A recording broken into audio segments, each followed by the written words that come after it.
The advertisement was 3 lines long. Fake wife needed. 1 week. $1,000 cash. No questions asked. I found it on a Thursday at 11:30 at night, sitting cross-legged on my bathroom floor, because my bed felt too large and too empty, and the bathroom was the only room in my apartment that didn't have a window that looked out at the street where I could see the lit windows of other people's lives. I'd been scrolling job listings for 2 hours. Receptionist positions, data entry. One deeply suspicious opportunity involving essential oils that required an upfront investment of $300. And then, this. The listing had no company name, no location beyond the city, a phone number and an email address, and 3 lines that made no grammatical attempt to explain themselves. I screenshotted it. Then I put my phone face down on the tile and sat there for a moment. My name is Daria Voss. I am 24 years old, a graduate student in medieval history whose funding had been cut 4 months ago in a departmental restructuring that my advisor described as unfortunate and unavoidable, and which I described in my journal with considerably stronger language. My rent was due in 9 days. I had $412 in my checking account, $60 in cash in a jar on the kitchen counter, and a very thorough understanding of 14th century European political structures that was not currently paying anyone's bills. $1,000 for 1 week. I picked my phone back up. I emailed the address at 11:43 at night because I had no dignity left to protect at this particular juncture. Formal email, because old habits, introducing myself, stating my interest, asking for details. I expected nothing back until morning, possibly nothing back at all. My phone lit up at 11:47. 4 minutes. The reply was brief. An address, tomorrow. 2 in the afternoon. Come alone. Dress professionally. I sat on the bathroom floor looking at the address, a part of the city I didn't know well, the older part, the part that had been old before the rest of the city existed, where the streets were narrow and the buildings were stone rather than glass and steel, and the whole neighborhood had the quality of something that had decided long ago it wasn't going to change to suit anyone. I should not go, I thought. Obviously, I thought. And then, I thought about 9 days and $412 and rent. I went to sleep eventually, dreamed about nothing I could remember, woke up at 7 with the specific kind of alert that means your brain never fully stopped working, and spent the morning doing the responsible thing, which was telling Maya the address and the time, and that if she hadn't heard from me by 5, she should call someone. Maya said, "Daria, this is how horror movies start." I said, "Maya, this is how rent gets paid." She sent me a location sharing request, which I accepted. At 1:45, I stood outside the address, a building on a narrow street, stone, tall. The kind of building that had been standing long enough that the city had simply grown around it rather than replacing it. No business sign. Black door. Heavy, with a brass handle that was very clean and very old. The kind of door that expected to be taken seriously. I took a breath and knocked. The woman who answered was somewhere between 40 and ageless, dark hair pulled back, wearing clothes that were expensive in a way that didn't announce itself. She looked at me with the assessing quality of someone who had done a great deal of assessing over a long career.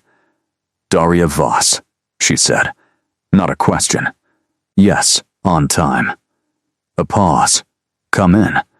Inside was a hallway, stone floor, and at the end of it a staircase that went up into the kind of light that comes from high windows.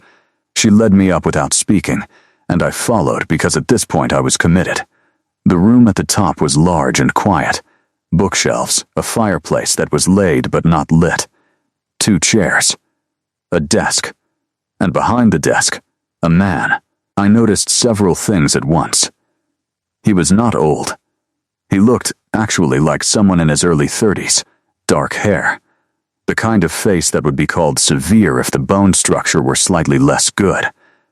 He was wearing a dark suit, and he was sitting very still in the way that some people sit still, not relaxed still, but controlled still. Like stillness was a decision being constantly renewed. He looked up from whatever was on the desk when I entered, and then he went completely motionless. Not a small stillness, a total one, like something had been paused. I stood in the doorway and looked at him, and he looked at me, and the woman who had let me in said, "This is Daria Voss." She responded to and he held up one hand without looking at her, and she stopped speaking immediately. The silence in the room had a texture. "Sit down," he said.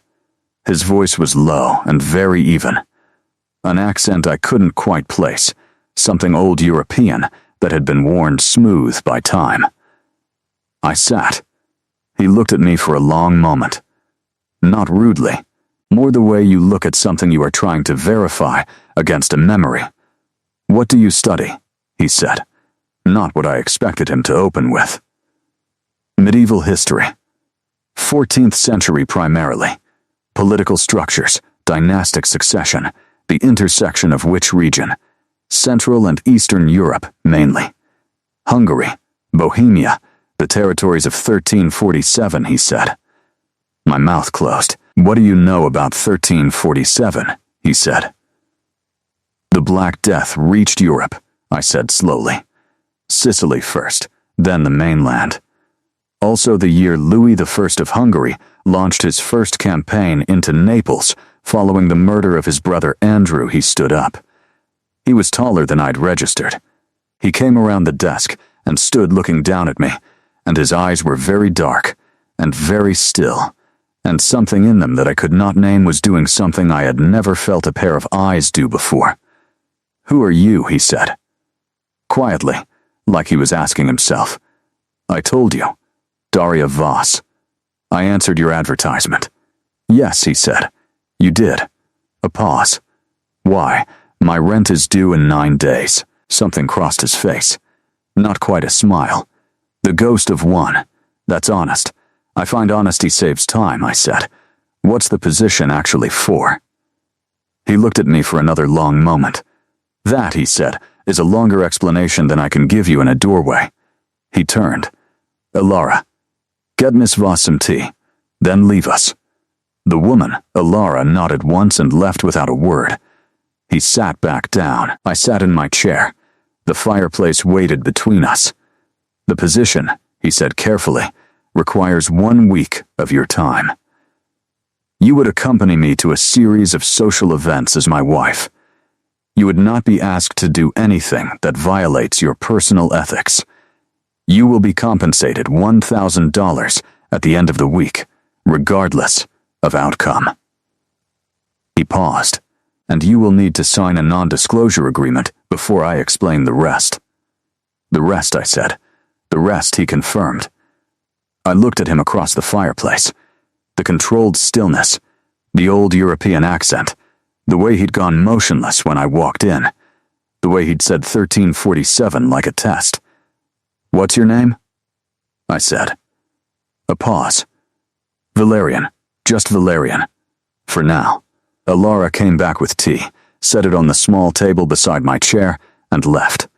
The door closed with the particular quiet of a door in a well-built old building. I picked up the tea. It was very good. "All right," I said. "Show me the non-disclosure agreement." The non-disclosure agreement was 4 pages long, and written in language so precise it had clearly been drafted by someone who thought about words the way a surgeon thinks about instruments. I read all of it, which I could tell mildly surprised him, and then I asked 2 questions about the scope of the confidentiality clause and the jurisdiction, and the ghost of that not-quite smile crossed his face again. "You read contracts," he said. "I read everything," I said. "Occupational habit." I signed it. He took it back, looked at my signature for a moment, set it precisely on the desk. Then he sat back and looked at me with the quality of someone choosing where to begin a very long story, What I'm about to tell you, he said, will contradict most of what your education has taught you about the nature of time and the limits of biological existence. I study the 14th century, I said. I'm comfortable with things that contradict conventional understanding. You'll need to be more comfortable than that. He stood again, moved to the window that looked out over the narrow street below, his back to me, hands clasped behind him, the posture of someone who had stood at windows thinking for a very long time. My full name, he said, is Valerian Dracul Corvinus. I was born in 1319 in a territory that no longer exists under that name, in what is now Romania. I am 704 years old. I am a vampire, and I have been searching for someone since 1347, which is the year they disappeared. The room was very quiet. Outside, a car went past on the narrow street. Go on, I said. He turned from the window. Whatever he'd expected me to say, that wasn't it, because something shifted in the controlled stillness of his face. You're not going to question your sanity or mine? I'll save that for after I have more information. I set down my tea. 1347 is when the plague reached your territory. It's also the year the Hungarian campaign into Naples collapsed after Louis withdrew following Andrew's posthumous acknowledgement. It was a year of significant political instability across the region. I paused. Who disappeared? He looked at me for a long moment. Her name was Mara, he said. She was human. He stopped. Started differently. Among my kind there is a phenomenon, not common. Rare enough that most vampires live their entire existence without encountering it. When a vampire's blood resonates with a human's at a specific frequency, a recognition occurs. Not chosen, not gradual. Immediate and complete, like a key and a lock, I said. He went very still. Yes, exactly like that. How did you? There's a reference to it in the Corvinus family chronicles, I said. 14th century manuscript, currently held in a private collection in Budapest. I've seen a digitized copy. The term used is vrażenosc, blood sameness. The text describes it as recognition occurring at first sight, an immediate and complete. I stopped. We were looking at each other. You've read the Corvinus Chronicles, he said. It's a significant primary source for anyone studying the Hungarian nobility of that period. My voice was very careful. Corvinus, that's your name. Yes. The Corvinus family chronicles are written from a first-person perspective across a span of time that would be impossible for a single human author. Yes, you wrote them. Parts of them, he said. Other members of my line wrote the rest. The fire was still unlit in the fireplace. The afternoon light was doing something particular to the room, catching the dust in the air and making it visible, all those particles of old stone and old paper floating in the gold. Mara disappeared in 1347, I said slowly. The plague. She died, he said. Or so I believed for 600 years. The vrażenosc bond doesn't break at death. It changes, becomes a frequency I can still detect, faintly, like a signal from a very great distance. He looked at me with those very dark eyes. 4 months ago the signal changed. Changed how? Became closer, he said. Became present. In this city. A pause. I've been searching for 4 months. The implications of what he was saying arrived in a particular order. First, the historical understanding, because that was how my brain worked. The academic framework clicking into place around an impossible central fact. Then, the personal implication. Slower, more careful. The advertisement, I said. I've interviewed 43 women, he said. The signal doesn't locate precisely. It tells me direction and proximity. The events I need to attend require a companion my acquaintances will accept without question. I've been conducting interviews and he stopped, and when I walked in, I said. He didn't answer immediately. He walked back to the desk and sat down and put both hands flat on the surface in front of him, looking at them. The signal, he said quietly, stopped. The word landed in the room like a stone in still water. Stopped, I said. It's been a frequency in the back of my existence for 679 years, he said, since the moment she died. Constant, like a note being held just below the range of hearing. He looked up at me. When you walked through that door, it stopped. Completely. As if the distance became zero, I said. He looked at me like I was both an answer and a question he wasn't sure he knew how to ask. I need you to understand, he said carefully, that I am not certain what this means. The Vresenos G has never been documented in the context of human death and possible return. What I know is that you are a medieval historian who specializes in my family's century, who has read documents very few humans have ever seen, who walked into this room and knew things I knew from academic research, I said. Yes, he said. I understand that's true from your perspective. From yours. He was quiet. From yours, I said again. From mine, he said. You feel like someone I have been waiting for since 1347. The afternoon light moved slightly as a cloud shifted outside. The dust motes reorganized themselves.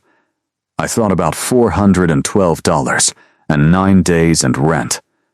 I thought about the Corvinus Chronicles, which I had spent 3 weeks reading in digitized form 18 months ago, and the strange feeling I'd had reading them of a voice I almost recognized. I thought about the word Vresenos SG, which I had stumbled on in a footnote and looked up and spent an afternoon thinking about for reasons I hadn't been able to articulate. $1,000, I said. 1 week.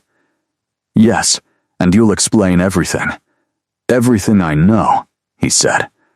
Which is considerable. I looked at him across the room. 704 years old, looking at me like a signal that had finally stopped transmitting distance. All right, I said. I'll take the position. The events began the following evening.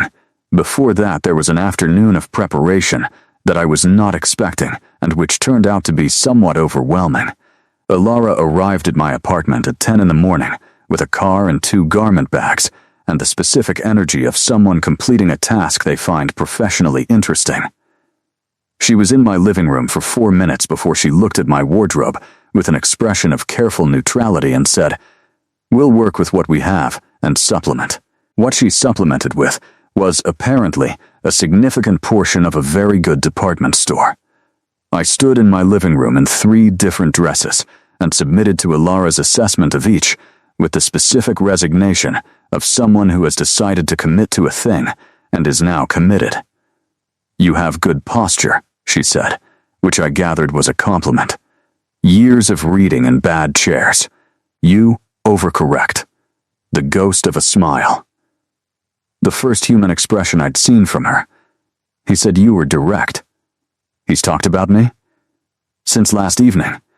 She pinned something at the back of the 3rd dress, which was deep green and considerably more elegant than anything I owned. He doesn't talk about things usually. He thinks about them. Last evening he talked. I looked at myself in the mirror, the green dress. My dark hair, which I usually kept in a practical knot, loose for once at Alara's specific request. "How long have you worked for him?" I asked. 31 years. I did the calculation before I could stop myself. Alara would have been in her early teens when she started. I looked at her face in the mirror, at the ageless quality I'd noticed yesterday, and decided to file that question for later. "What are these events?" I asked instead. "His kind gather twice a year. A council of the old families. There are also 2 private dinners with individuals he has specific business with." She stood back and looked at me critically. "His standing among the council is complicated by his continued status as unmated. They've been pressing him to formalize a bond with one of their candidates for the last century.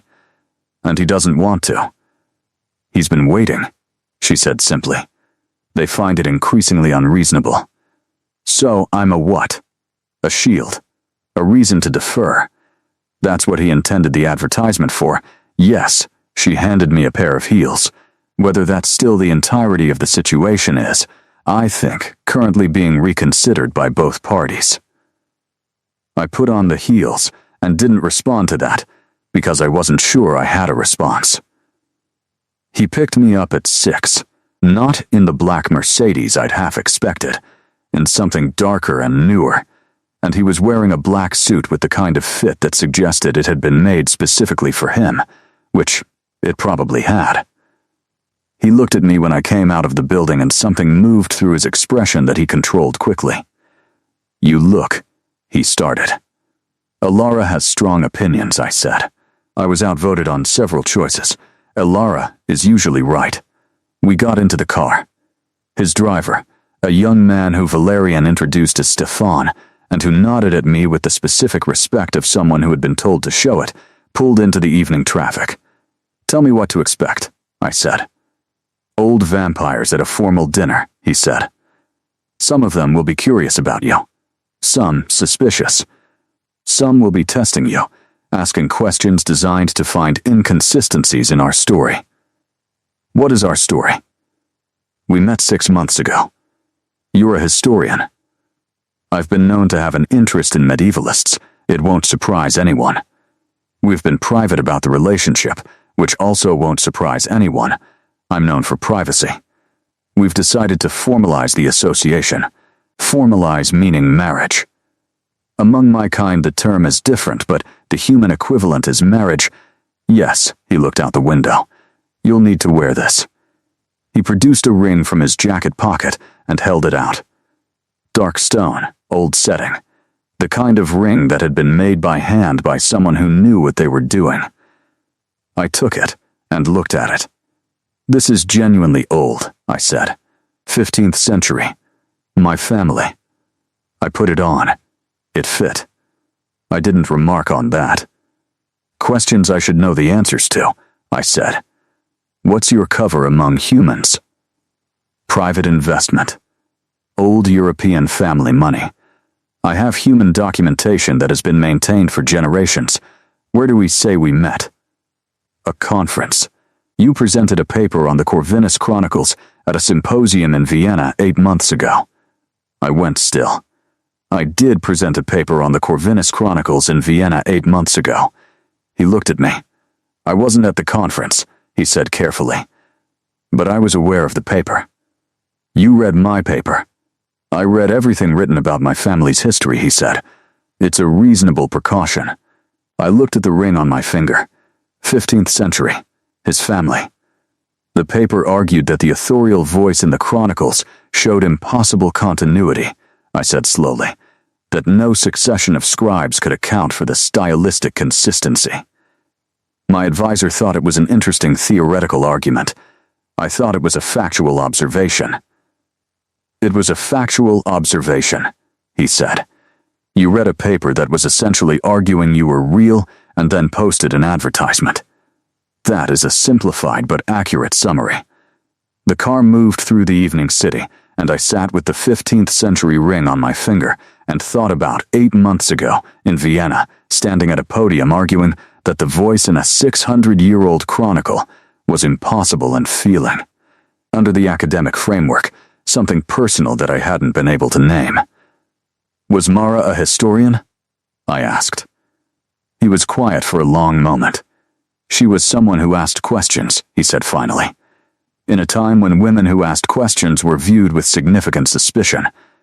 She asked them anyway." A pause. "She was studying the library at a monastery that had records of my family. That's how we met." A woman studying old documents about his family. I looked at the ring.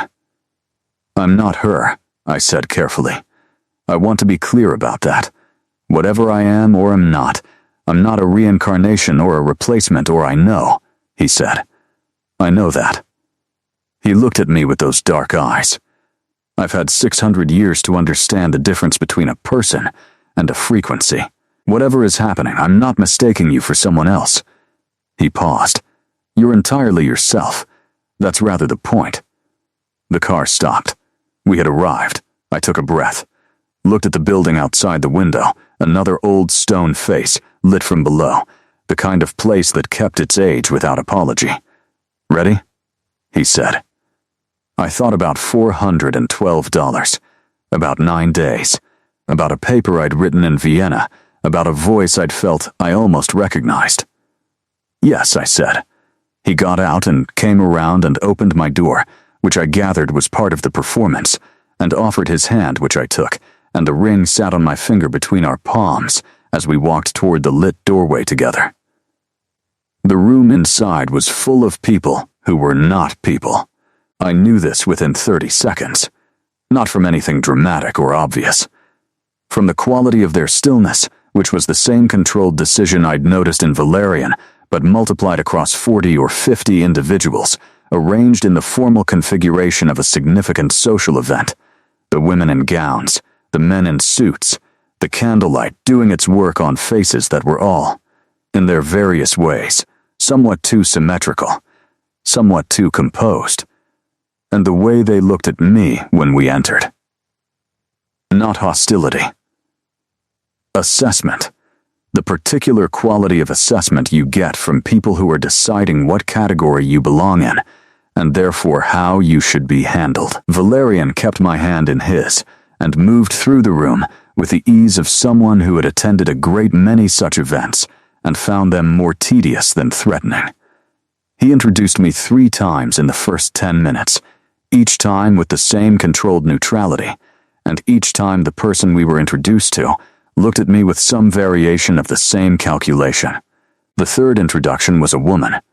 She was extraordinary looking, not beautiful exactly, or not only that, more like a quality of presence that made the room reorganize slightly around her.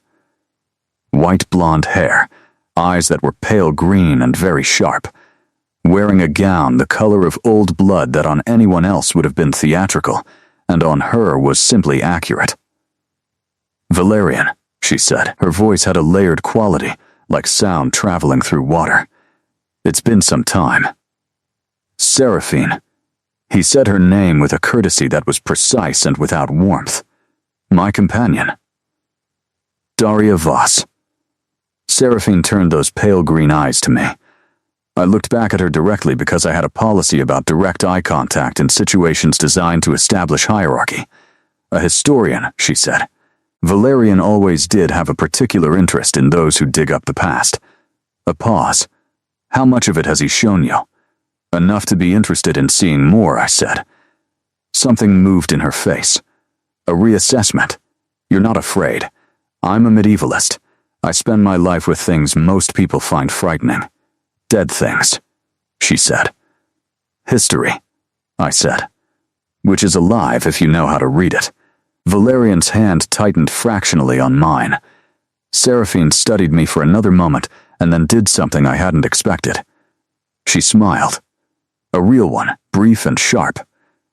"Interesting," she said, to Valerian, still looking at me.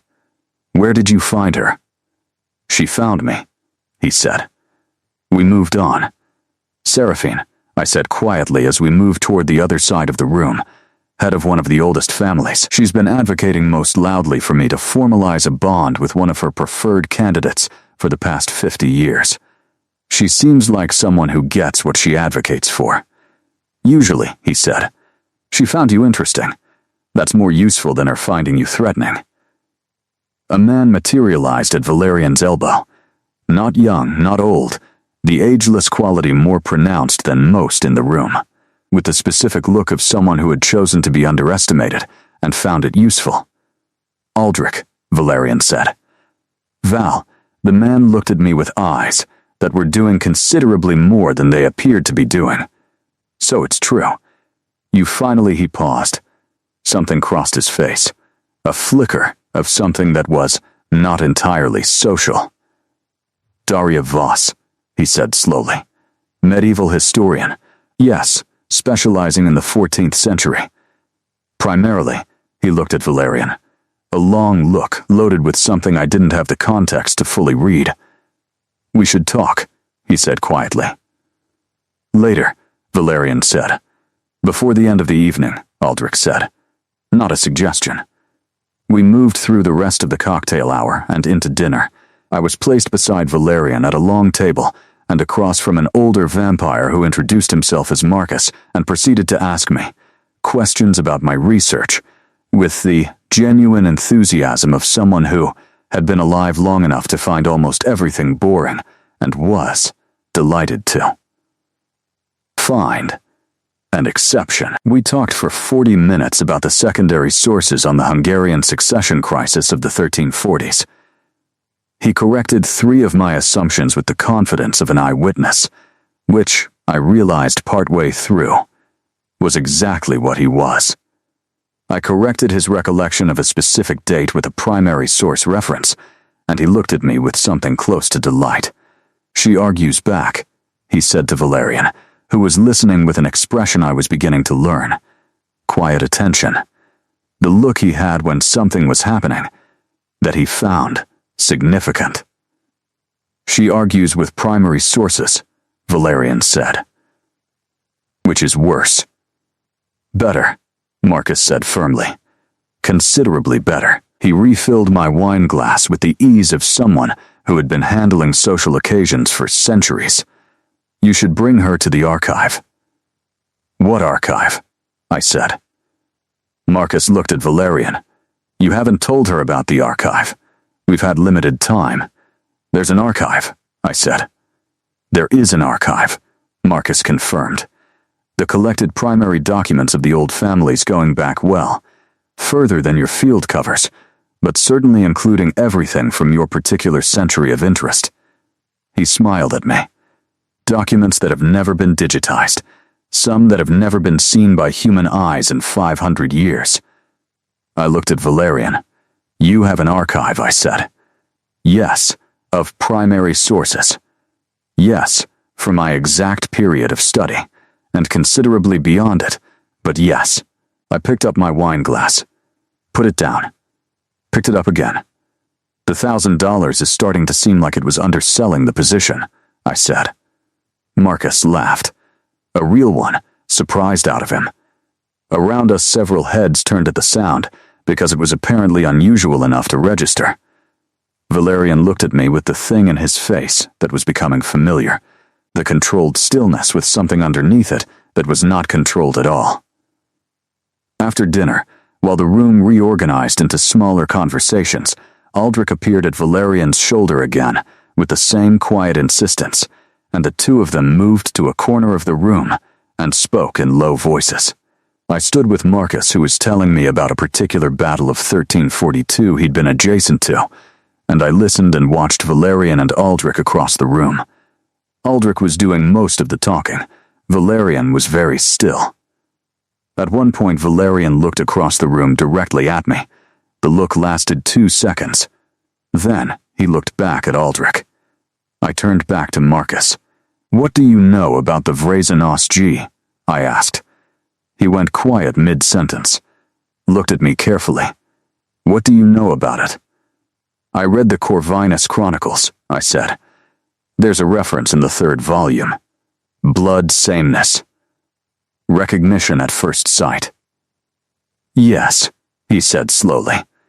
"Has it ever been documented in the context of human death?" I asked. "A bond that formed, then the human died, and the signal persisted." He was very quiet for a long moment. "Where did you read about the signal?" he said carefully. "I'm inferring from the text," I said. "The chronicle describes the bond as a frequency. If the frequency doesn't end at the human's death, it would presumably persist until the soul returned," Marcus said quietly. The room was warm and loud around us. "Is that documented?" I said. "It's theorized," he said, "in texts much older than the Corvinus Chronicles. It's considered by most of our kind to be," he paused, choosing, "wishful thinking. And by you?" He looked across the room at Valerian, who was still talking with Aldrich, still very still. "I've known Valerian for 400 years, he said. "I've watched him carry that signal for all of it. Unchanged, undiminished, he looked back at me.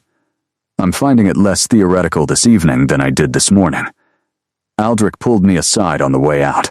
Not roughly, not threateningly, just a hand briefly at my elbow and a quiet word, and Valerian noticed immediately because he noticed everything and started to move toward us, and Aldrich shook his head slightly, and Valerian stopped, which told me something about what Aldrich's position in this world was.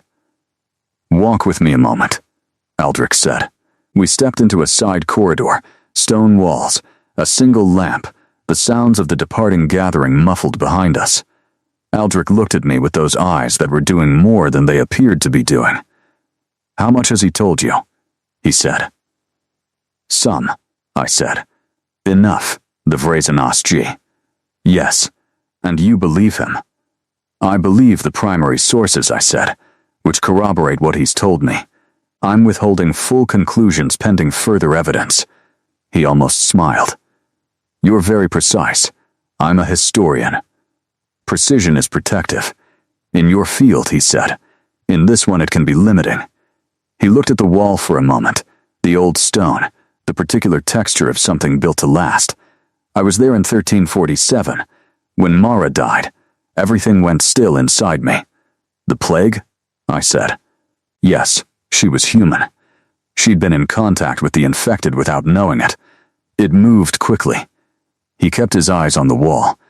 "He was with her at the end. The bond didn't break. He's been carrying it since." We all knew. We watched him carry it. A pause. "The last 4 months have been different. The signal, he could feel it orienting, locating." He finally looked at me. "And then tonight." "Tonight," I said. "He hasn't stood still like that in 4 centuries, Aldrich said quietly. "That quality of stillness. He had it once before, the night he met her. The corridor was very quiet." "I'm not her," I said. The same thing I'd said in the car. "Careful. Necessary, no," Aldrich agreed. "You're not.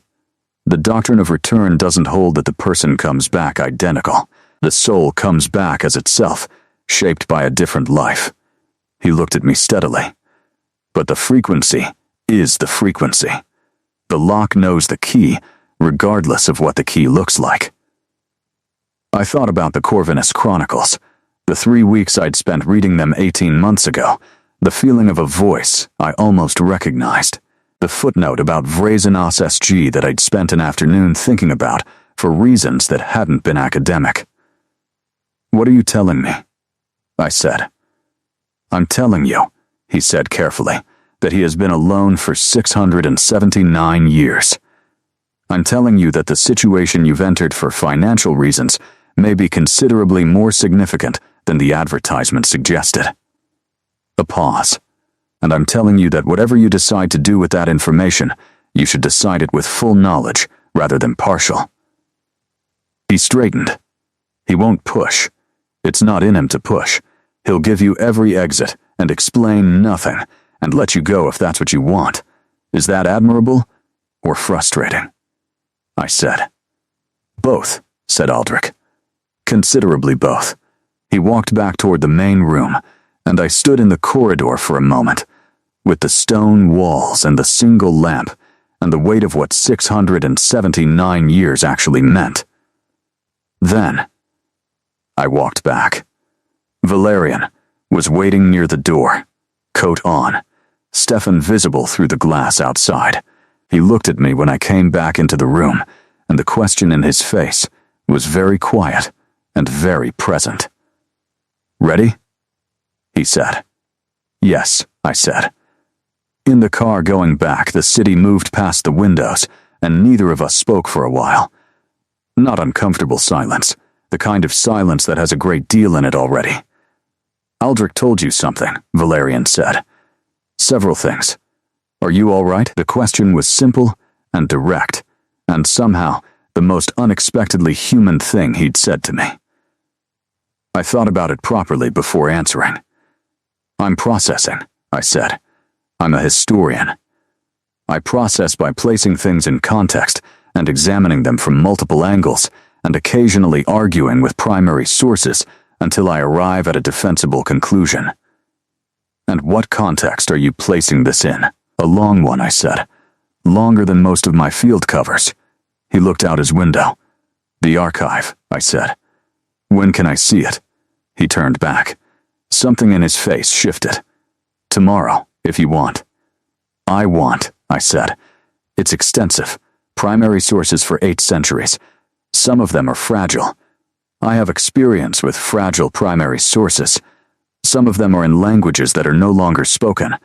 I have experience with dead languages. Some of them, he said, document things that will be difficult to read. Events as they actually happened, not as history recorded them. I looked at him. Are you trying to talk me out of it? No, he said. I'm trying to make sure you know what you're walking into. I walked into a building yesterday in response to a 3-line advertisement I found at midnight on my bathroom floor, I said. I'm comfortable with incomplete information at the point of entry. The almost smile, more definite than it had been. Yes, he said quietly. You are. We stopped outside my building. I got out and then paused, door open, the city noise around us. Valerian. Yes, the signal. When I walked in yesterday. When it stopped. He was very still. What did it feel like? I said. After 600 years. What did it actually feel like? He looked at me for a long moment. His voice when he spoke was very quiet, and very even, and underneath the evenness, something enormous. Like a door opening, he said, that you had stopped believing would ever open. I closed the car door. I stood on the pavement and watched the car drive away, and then I went inside and sat on my bathroom floor again, and looked at the Corvinus family ring on my finger, and thought about a footnote about Vrazinos G that I'd spent an afternoon thinking about for reasons I couldn't name. I could name them now. The archive was underground. Not in a sinister way. In the practical way of old buildings that had expanded downward over centuries, when expanding outward wasn't an option. Stone stairs, a heavy door, and then a room that was large enough to make my breath catch. Floor-to-ceiling shelving on every wall, and a row of freestanding shelves down the center, and on every shelf documents. Some in protective cases, some flat in archival boxes, some simply shelved in the careful way of things that had survived long enough to develop their own authority. The air was controlled, dry, the specific quality of a room that had been managed for preservation. I stood in the entrance and didn't move for a long moment. Take your time, Valerian said from behind me. How is this not in a museum, I said. Several reasons, he said. The primary one being that these documents would require explanations that we're not in a position to provide publicly. I walked in slowly. My hands were at my sides because every instinct I had was to reach immediately, and I was overriding it with professional discipline. I stopped at the first shelf and looked at the spines, the dates on the archival boxes. 15th century. 14th, 13th, I kept walking.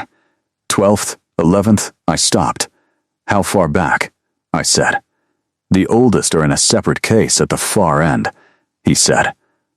I'll show you when you're ready. Some of them predate writing systems you'd recognize.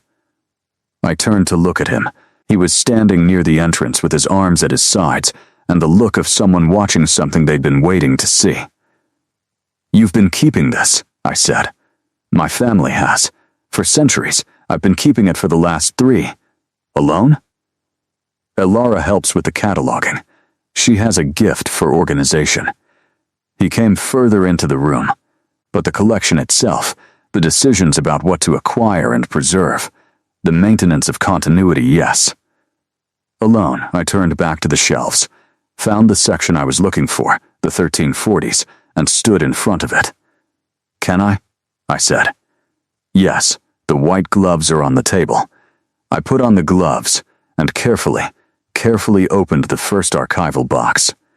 We stayed in the archive for 4 hours. He sat at the table in the center and read while I worked through the documents, and occasionally I asked him a question, and he answered from memory, which was both extraordinary and practically useful, and twice I found something that contradicted my published research, and sat with the discomfort of that before adjusting my understanding, which was the only honest response. At one point I opened a document that was not historical analysis, a personal letter in a hand I didn't know, Latin 14th century. I translated it as I read, and partway through I stopped. "Valerian," I said. He looked up. "This is addressed to Mara," I said carefully. He was very still. "Should I start it?" "Read it," he said. His voice was even. "It's all right." I read it. A letter written in the voice of someone trying to explain something to a person who was frightened. Patient and careful, and underneath the patience, something that was unmistakably personal. The handwriting was controlled and exact. I looked up at him. "You wrote this?" "Yes, before she died. A few weeks before." He looked at the table. She was frightened of what I was. She wasn't sure she could accept it. I wrote the letter because I was better at precision in writing than in conversation. I looked back at the letter. "Read the last paragraph again." In it he had written, in the careful Latin of a man trying to be precise, "Whatever you decide, I want you to decide it knowing that you are seen completely, and loved specifically, and that there is no version of this in which I would prefer you to be other than what you are." I set the letter down very gently. "She was afraid," I said. "Yes, and she died before she decided." "She died 3 weeks after I wrote that," he said. "Before she had given me her answer. The archive was very quiet. 600 years without an answer," I said. He said nothing. I carefully replaced the letter in its protective sleeve, set it back in the box, removed my gloves and set them on the table and sat down across from him. "Can I ask you something personal?" I said. "Yes. What do you want? Not what the Vrasenos G compels, or what the council requires, or what the signal indicates. What do you actually want?" He looked at me for a long time. The controlled stillness, and underneath it the thing that was not controlled. "I want," he said slowly, "to know you. Whatever you are or are not in relation to what came before, I want to know who you are now, in this life, what you think about, and argue about, and find in old documents at midnight." A pause. "I want to give you the answer I didn't get to give when I could have. The one the letter was working toward. Which was that I would rather have the honest, terrifying, real thing than any safe version of it. The document boxes were around us on their shelves, centuries of record, and the light was the particular underground light of a room that had been sealed against time. "I'm still technically your fake wife," I said. Something shifted in his face. "You are still technically my fake wife," he confirmed, with 5 days remaining on the contract. "Yes, so there's time," I said. "There's time," he agreed. I pulled the gloves back on and stood up and went back to the shelves, and behind me I heard him pick up his book again, and the archive settled around us into its particular quality of preserved quiet. Somewhere in the shelves behind me was a letter from 1347 that had never received its answer. I thought, working through a document about the Corvinus estate circa 1343, that I might have some things to say about that. The second event was a private dinner. 2 nights after the archive, a restaurant that didn't appear on any public listing, in a building that required a specific entrance code, with a table that had been reserved, Valerian told me, since the restaurant opened in 1987. The couple we were dining with were older than Seraphine, and considerably more difficult to read. Their names were Cassia and Doran. Cassia was tall with silver hair, and the quality of someone who had been formidable for so long it had become architectural.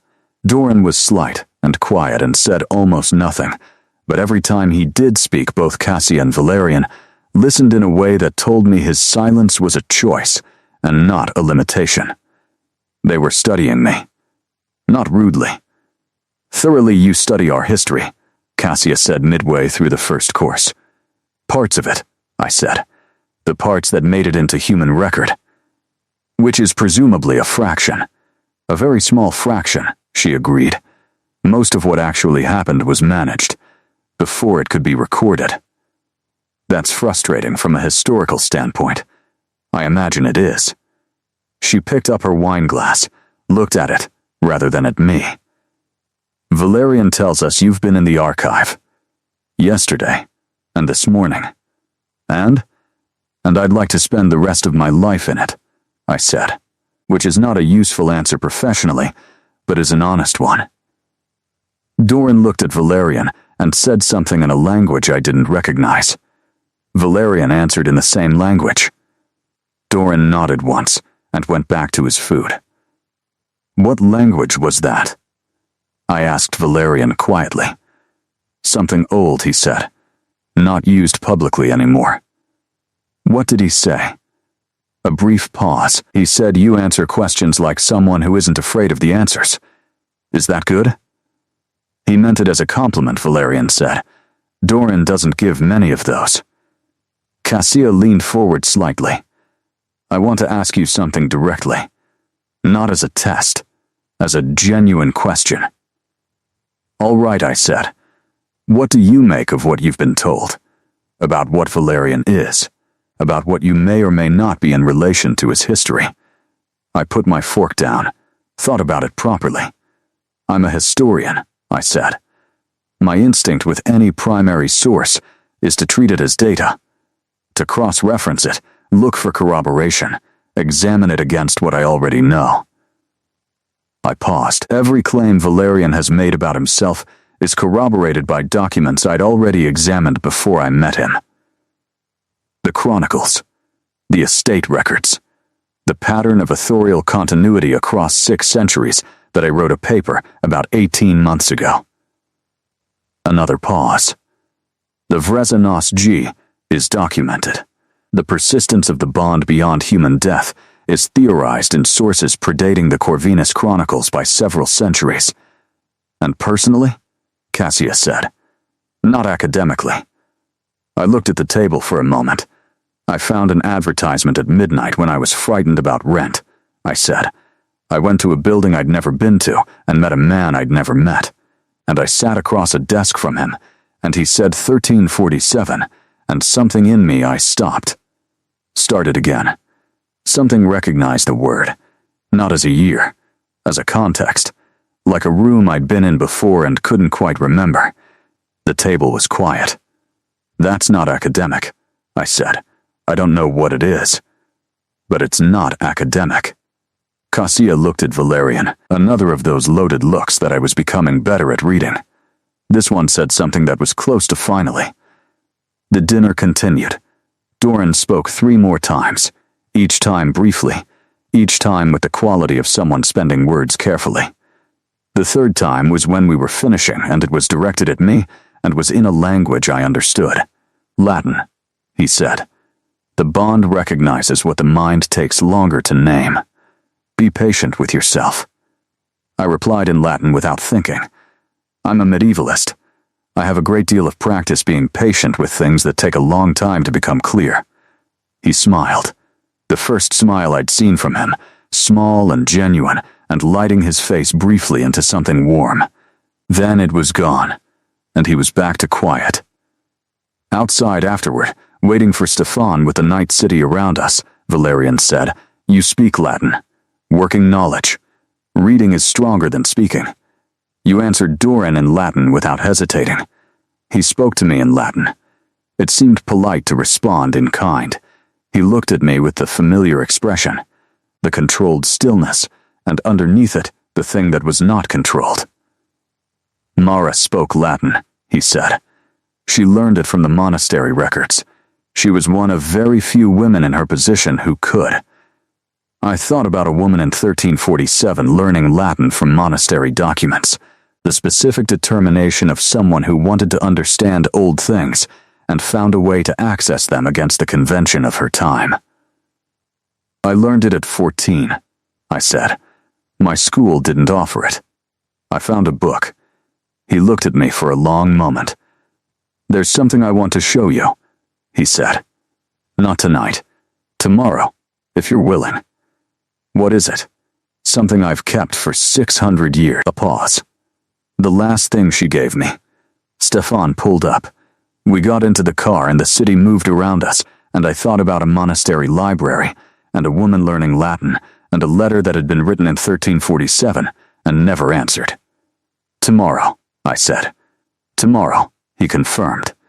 It was a book. Not large. Small, actually. A hand-sized volume bound in leather that had gone very dark over the centuries.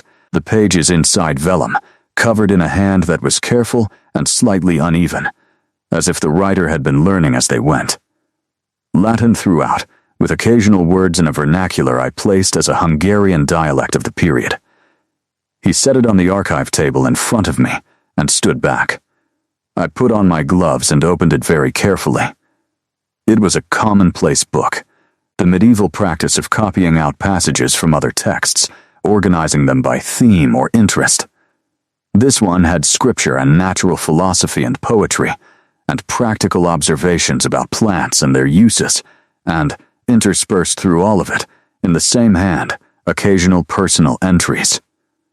Not a diary exactly. More like someone talking to themselves in the margins of their reading life. I read slowly and carefully. Halfway through, I found an entry that made me stop. It was undated, in the vernacular rather than Latin. My translation was approximate but close. I am afraid of what he is, and more afraid that the fear will be what decides it. I would not like to be a person who lets fear make the important decisions, but I am not yet sure how to be brave about this specific thing. I sat with that for a moment. Then I kept reading. Near the end, the last entry, also undated, also vernacular. My translation, I have decided. I will tell him tomorrow. The book ended there. I closed it very gently. Valerian was at the other end of the table. He was looking at the far wall.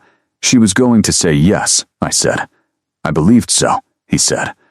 I never knew for certain. Until you just read it, the archive was absolutely quiet. 600 years, I said, not knowing.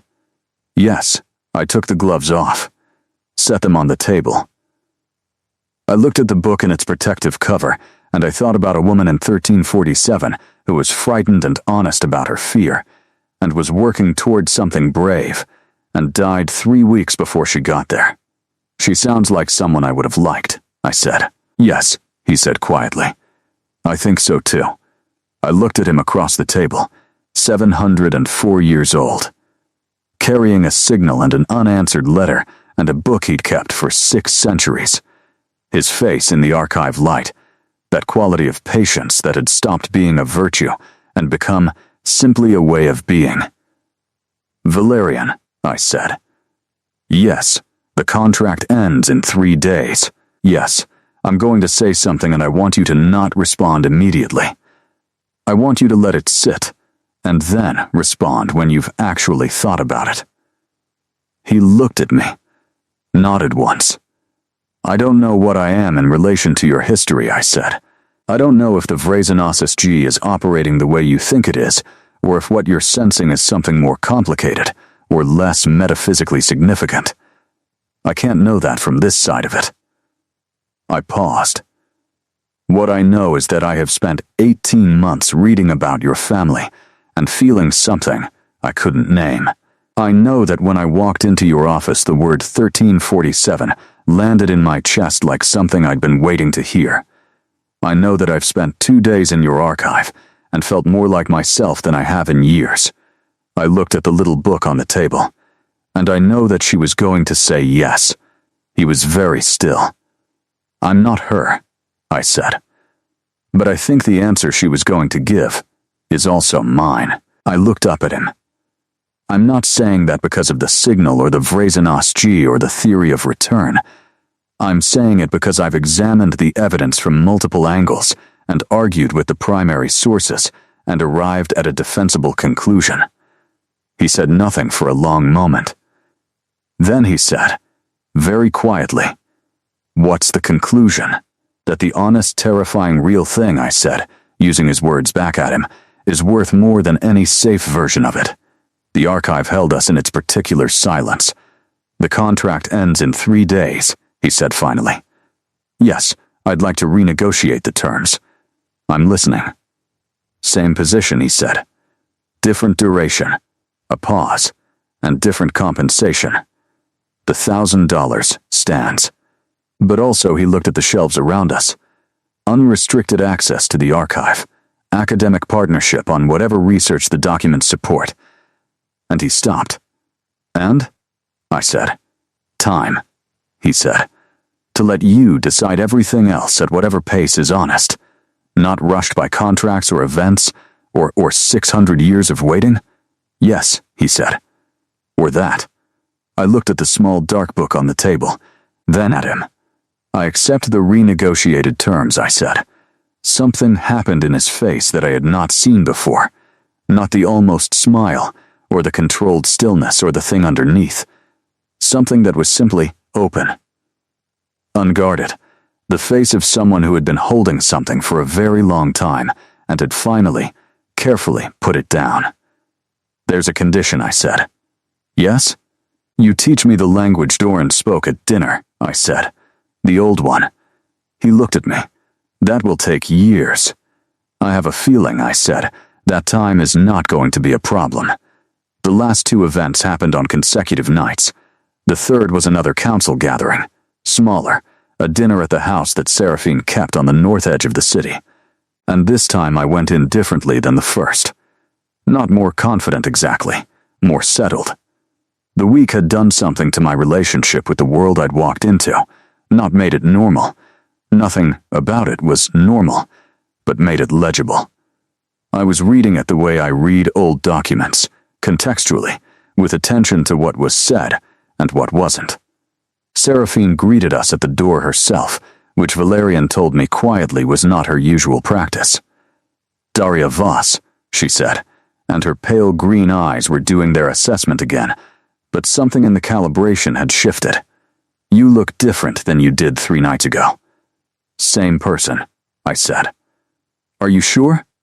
She said, lightly, with something layered underneath it. Her house was older than I expected, the interior preserved in a way that the other locations hadn't been. More personal, the furniture and objects arranged with the specific logic of someone who had accumulated them over centuries and had strong opinions about where things belonged. I stopped in front of a painting in the hallway. 1340s, I said. Flemish, or influenced by. The style of the drapery 1338, Seraphine said from behind me. I acquired it in 1341. I turned. She was watching me with something that had moved past assessment into something more like genuine interest. You know your painting, she said. I know my period, I said. The painting is from my period. She fell into step beside me as we moved toward the main room. Val tells me you've been in the archive. 2 days. And I'd like to publish approximately 14 papers based on what I've seen, I said, which presents obvious complications. She made a sound that was almost a laugh. Obvious complications is a mild way to put it. A pause. There are ways, she said. Documents can be attributed to private collections. Discoveries can be framed. We've done it before, when it was worth doing. I looked at her. Are you offering to help me publish? I'm observing that it's a solvable problem, she said carefully, for the right people in the right circumstances. We reached the main room. Valerian was already there, talking with Marcus and Aldrich, and looked up when we entered. His eyes found me and then Seraphine beside me, and something in his expression shifted. A question. I gave him a small nod that meant I'm fine. He turned back to the conversation. Seraphine saw the exchange. He's been alone a very long time, she said quietly, not looking at me. I know. The council has been unkind about it, she said. Pressuring him. I've been a pause. I've been part of that pressure. It seemed rational. A king needs stability. The old families need continuity. Another pause. I may have underweighted other considerations. I looked at her profile, the extraordinary face, the white blonde hair, centuries of certainty in the line of her jaw. You're apologizing, I said. I'm acknowledging a miscalculation, she said. Seraphine doesn't apologize. She recalibrates. That seems like a useful distinction. She looked at me then, directly, and the pale green eyes had something in them that was warmer than I'd have predicted. "You're good for him," she said, "whatever you are or aren't." She moved away toward the gathering with the ease of someone entirely at home. The dinner was easier than the first. I knew the room better. The dynamics. Who deferred to whom, and who was being polite, and who was genuinely interested. Marcus spent an hour telling me about a specific moment from 1307 that was directly relevant to my research, and I took notes on my phone because I had given up pretending I was doing anything other than conducting the most extraordinary oral history project in academic history. Doran was there again. He sat across from me at dinner, and we spoke Latin for 20 minutes to the mild bafflement of the people on either side of us, and he told me something about the nature of the Vrazanos G that I hadn't found in any document, something technical and specific about how the frequency functioned at the cellular level, and I filed it carefully in the place in my mind where the most important information went. Walking out, Valerian beside me, his hand at the small of my back in the practiced way we'd developed over the week, I said quietly, "Seraphine said she'd help me publish." He looked at me. She said that. She recalibrated. He was quiet for a moment. "That's unprecedented. She seems like someone who updates her positions when the evidence changes," I said. "I find that admirable. I find it surprising," he said. "She hasn't updated a position in 40 years to my knowledge." He looked straight ahead, but something in his expression was doing something. "She likes you. I like her," I said. "She's formidable and honest and has strong opinions about furniture placement. I find all of those things appealing." He made a sound. Not quite a laugh. The closest I'd heard. "What?" I said. "Nothing," he said. He stopped. "I'm what?" "You make everything more." He seemed to search for the word. "Inhabited," he said finally. "Rooms, conversations, centuries of history. You make things more inhabited." I looked at him. "That might be the most specific compliment I've ever received," I said. "I've had a long time to develop precision," he said. Stefan was waiting. We got into the car. The city moved past, lit and alive, and I thought about a word: inhabited. About rooms and documents and archive shelves and what it meant to make things more inhabited. I thought about a small dark book on a table and an entry that said, "I have decided. I will tell him tomorrow." Tomorrow had been 600 years coming. It was here now. The last event was the simplest. A small gathering at Aldrich's house. No more than 12 people. The inner circle of what I was beginning to understand was the real structure of this world. The people whose opinions actually shaped things. Aldrich had been deliberately brought there by the others, Valerian explained in the car, because Aldrich was the closest thing to an honest broker that the old families had. "He's known you longest," I said. "Since 1487. He was there at the beginning of what I built here. He's seen all of it. He was there in 1347. Yes, he watched you carry it." "Yes," I looked out the window. "He told me that," I said, "the first night. In the corridor." Valerian was quiet. He was making sure I understood the weight of it, I said, what I'd be taking on. Not the vampire world and its politics, specifically the weight of what you've been carrying and what it would mean to receive it. "That sounds like Aldrich," he said. "It was kind," I said. "He was being protective of you." Valerian said nothing for a moment. When he spoke, his voice was slightly different than usual, quieter, with something in it he was not fully managing. He's done that for a long time. "You have people," I said. "Aldrich, Marcus, Elara, even Seraphine, in her recalibrated way." I turned from the window. 600 years feels lonelier in the abstract than it apparently was in practice. He looked at me. "The loneliness wasn't about the absence of people," he said carefully. "It was about the absence of the signal, going one direction. Knowing something about yourself, something fundamental, and having no one to give it to. The car moved through an older part of the city, the streets narrowing. The letter, I said. Yes, you wrote it because you were better at precision in writing, I said. Do you still find that true? He thought about it. Less so, he said. Increasingly less so. Then tell me something, I said, without writing it. Something precise. He looked at me for a long moment.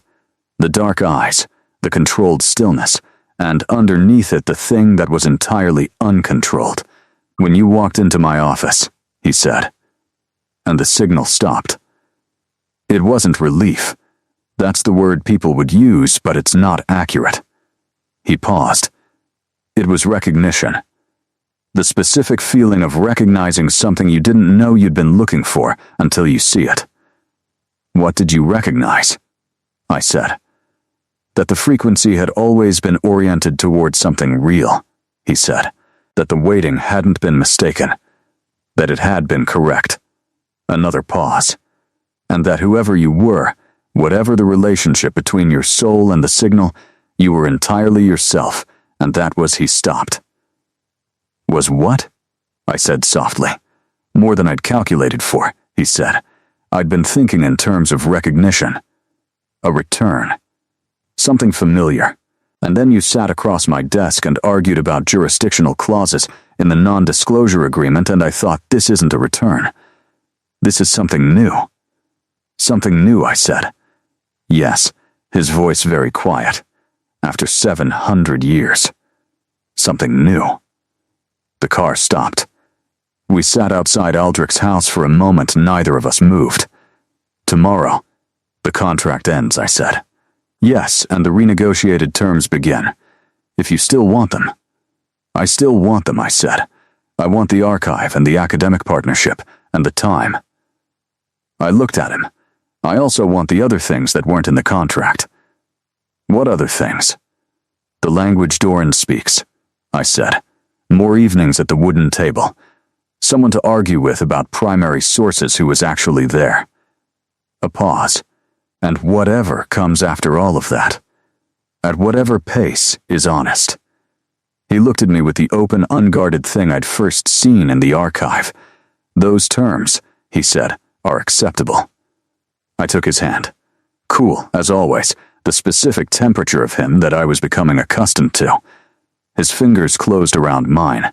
Let's go in, I said. Aldrich's gathering was warm in a way the first event hadn't been. Smaller, more personal. The 12 people arranged with the ease of those who had known each other long enough to have stopped performing. Marcus was there, and Doran and Cassia, and several others I was beginning to place. Aldrich himself greeted us at the door and looked at our joined hands with an expression that was doing a great deal quietly. Daria, he said. Aldrich, I said. Thank you, for the corridor. He looked at me for a moment. Then he said, simply, it was time. The evening moved easily. I talked. I listened. I argued with a vampire who had been in Constantinople in 1204 about whether the sack had been premeditated or a failure of command structure, and we were both right in different ways and both knew it, which is the best possible outcome for a historical argument. At one point I found myself standing near the fireplace with a drink and Valerian a few feet away talking with Aldrich, and I watched him in the gathered light of the room, 704 years old, the dark hair, the controlled precision, and underneath it the thing that was not controlled. And I thought about a 3-line advertisement at midnight on a bathroom floor. Fake wife, needed. 1 week. $1,000 cash. I thought about 1347 and a woman in a monastery library, and a book that ended with I have decided. I will tell him tomorrow. I thought about a frequency that had been oriented across 6 centuries toward something real. He looked up and found me watching him. Across the room, in the firelight, the open, unguarded expression, brief and real. I raised my glass slightly. He raised his. The contract ended on a Thursday. which was the same day of the week I'd found the advertisement, sitting on my bathroom floor at 11:30 at night, with $412 in my account and rent due in 9 days. That symmetry was either meaningful or coincidence, and I had stopped being able to tell the difference between those two categories with any confidence. My rent had been paid. Not by Valerian, I'd been firm about that, by the $1,000 as agreed, which was what the contract specified. The practical emergency had resolved. What remained was everything else. I went to his building in the afternoon. Not dressed formally this time. My own clothes, practical, a wool coat against the October cold, a bag with my laptop and my notes from the archive, and the beginnings of what was going to be either a revolutionary paper or the most unpublishable document in academic history, probably both. Ilara let me in. She looked at my bag with the expression of someone confirming a hypothesis. "He's in the study," she said. "Thank you, Ilara." She paused. "You're good for the work," she said. "The archive. He's talked about it more in the past week than in the past decade." A pause. "He's talked generally more in the past week than in the past decade." Another pause. "I mention it because it seems relevant." "It is," I said. "Thank you." She went back to whatever she'd been doing, and I went up the stairs. He was at the desk when I came in, and he looked up the same way he had the first time, that immediate quality of attention. No going motionless this time. Just attention, and then something that was warmer than attention. "The contract is over," I said. "Yes," he said. "I've come to begin the new terms." He stood. "The archive is open." I know. I set my bag down on the chair I'd sat in 8 days ago. I wanted to do something first. "What?" I picked up the pen from his desk and found a piece of paper in the notepad beside it, and I wrote something down. Folded the paper. Held it out. He took it. Looked at me. Unfolded it. I'd written. Yes, one word. In the same careful Latin that his 1347 letter had been written in. He stood holding the paper for a long moment. His face was doing the open unguarded thing, but more so than I'd seen it, the thing underneath fully present, nothing controlled about it. "You read the letter," I said. I read the book. She was going to say yes. I'm saying it now, in the language she would have said it in case it matters that the answer finally exists. I paused. It's not her answer. It's mine. But it's the same word. He set the paper down very carefully on the desk. Then he crossed the room and stood in front of me, and he cupped my face in both hands the way I'd read in the documents, the specific gesture described in the Corvinus Chronicles, with a precision that I now understood was precise because he was describing something he had done and remembered exactly. "Yes," he said, in Latin. His own. I put my hands over his. When he kissed me, it was nothing like I would have written if I'd been trying to write it romantically. It was careful and specific and real, the way things are when they've been thought about for a very long time. His hands in my face, the cool of his skin, the cedar smell I'd noticed in the archive, and underneath the carefulness, something that was 600 years of signal, finally given a direction. We stayed like that until the afternoon light moved through the room. "There are 14 papers to write," I said eventually, my forehead against his shoulder. "Approximately," he said. "Some of the documents are more straightforward than others. I'll need extended archive access. Unrestricted, as agreed. And the language lessons. We can begin tomorrow." A pause. "It will take years." "I know." I pulled back enough to look at him. "Tell me something in it. Right now. One word." He looked at me. Thought for a moment. Then said a word in the old language, low and precise. A sound that had no relation to anything I'd heard before. "What does that mean?" I said. "Found," "It's the word for found, as in something that was lost and is now found." I held that for a moment. "Again," I said. He said it again. I repeated it back. badly, the sounds unfamiliar in my mouth. He made the closest thing to a full laugh I'd heard from him, quiet and surprised and real. "Your pronunciation is terrible," he said.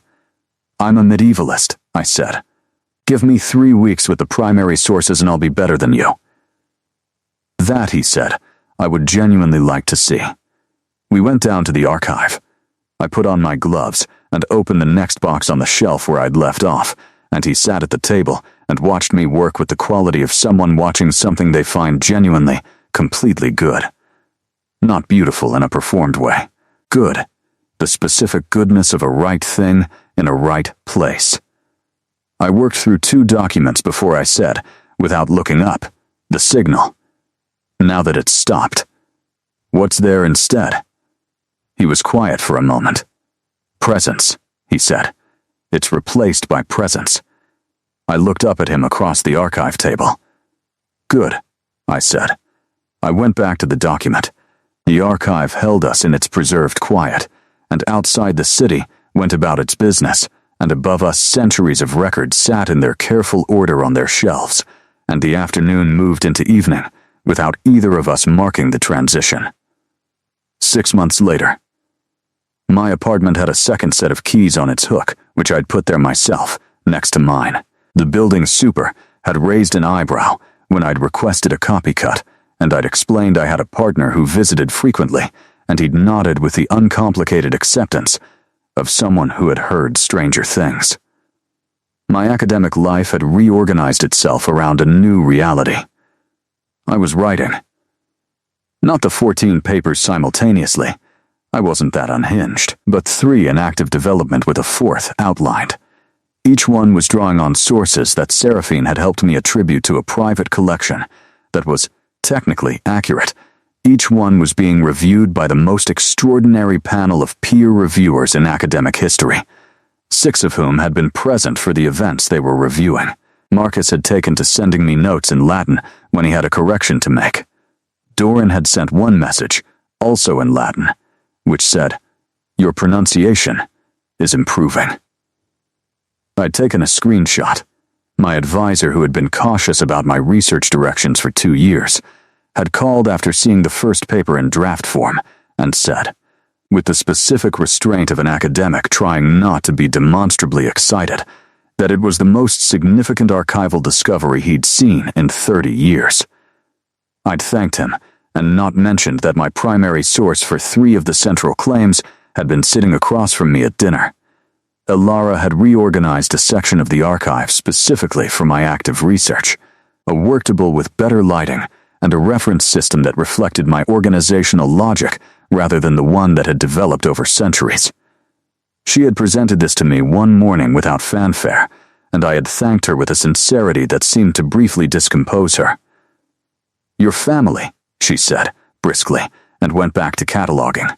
I'd called my mother on a Sunday morning in February and told her I was seeing someone. My mother was a practical woman who had raised me alone and had specific and well-reasoned opinions about most things. She asked 3 questions. Was he good to me? Was I happy? Did I know what I was doing? I answered yes, and mostly in that order. She said, "Mostly is honest.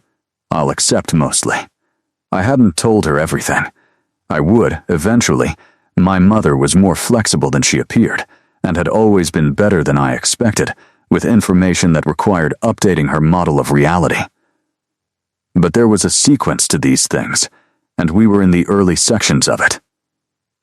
On a Thursday in April, 6 months to the week from the advertisement, Valerian showed me something new in the archive, a section I hadn't reached yet, higher shelves, the records of the old families that predated the Corvinus line by several generations. He'd been pulling boxes down for me in a sequence that I understood was not random, working toward something, and this morning he set a particular box on the table and stepped back. I opened it. Inside, on top of the other documents, was a single page. Vellum. Old. Older than most of what I'd handled. In a hand that was not Valerian's. Not the careful, precise script of the Corvinus Chronicles, but something earlier, less formal. The language was the old one, the one he was teaching me. I looked at it for a long moment, read it slowly, translating in my head, my vocabulary still limited but growing, the grammar taking shape in my mind the way grammar does when you've spent enough time with a language's logic. It was a description of the vrazonasgi, not the Latin term, its original term in the old language, which translated roughly as the knowing of blood, the recognition. But the description went further than any document I'd read. It described not just the bond but its purpose, why it existed, what it was for. I read to the end and sat back. "What does this say?" I asked. "The last section. I want to make sure I have it right." He came and stood beside me and read it. His face in profile, the quality of the reading, careful, it says. He began, slowly, that the knowing of blood exists not as a possession or a claim. It says that it is a recognition between two specific arrangements of existence that have a correspondence. That the purpose of the recognition is not union as ownership, but union as he paused, finding the translation. As completion of a resonance. Two things that together make a sound they cannot make separately. I looked at the page. "That's in the original?" I said. "Yes, not union as ownership," I said. "Union as completion of a resonance." "Yes, I thought about a fake wife contract and $1,000 and a 3-line advertisement at midnight. About the word 1347 landing in my chest like something I'd been waiting to hear. About a signal stopping and a door opening and a book that ended with, 'I have decided. I will tell him tomorrow.' About an answer that had taken 600 years to arrive and had arrived with gloves on in an archive, arguing about jurisdictional clauses. 'I want to use this in the paper,' I said. He made the almost laugh. 'The paper on the vrazonasgi. It's the best primary source evidence for the theoretical framework,' I said. 'The translation presents challenges, but they're solvable. The translation presents challenges because the last person who spoke this language fluently died in the 13th century. I have a native speaker,' I said, as a consultant. He looked at me. 'You're putting me in the acknowledgments of an academic paper. Research consultant,' I said, with a note that the collection is private. I looked up at him. 'Is that all right?' He looked at me for a long moment. Something in his face was doing the open unguarded thing, and underneath it something that was older than that, older than the last 6 months. Older than the advertisement and the archive, and the first evening, and the 5 days of a contract, and the ring that was still on my finger by mutual ongoing agreement. 'Yes,' he said, in the old language this time. The word I'd taught myself first, the one I'd written on a piece of paper and handed across a desk. I turned back to the document, put my pen to my notepad, began to write. Above us on their shelves, the centuries waited in their careful order. The 1347 letter in its protective sleeve. The small, dark book with its last entry. 800 years of record, of events as they actually happened. Of a voice that had continued across an impossible span of time, with the specific continuity of someone who had kept going, because there was something still to keep going toward. Outside the archive, somewhere in the building, Alara was cataloging. Stefan was wherever Stefan was. The city was being its ordinary, impossible self, and in an underground room in an old building on a narrow street, a historian in white gloves and a 700-year-old man who made terrible toast sat at a table together, and the resonance they made between them was not something either of them could have made alone. The frequency had found its answer. The signal had become a presence, and the archive, which had been kept for 8 centuries against exactly this kind of mourning, held them both in its particular quality of preserved and patient quiet.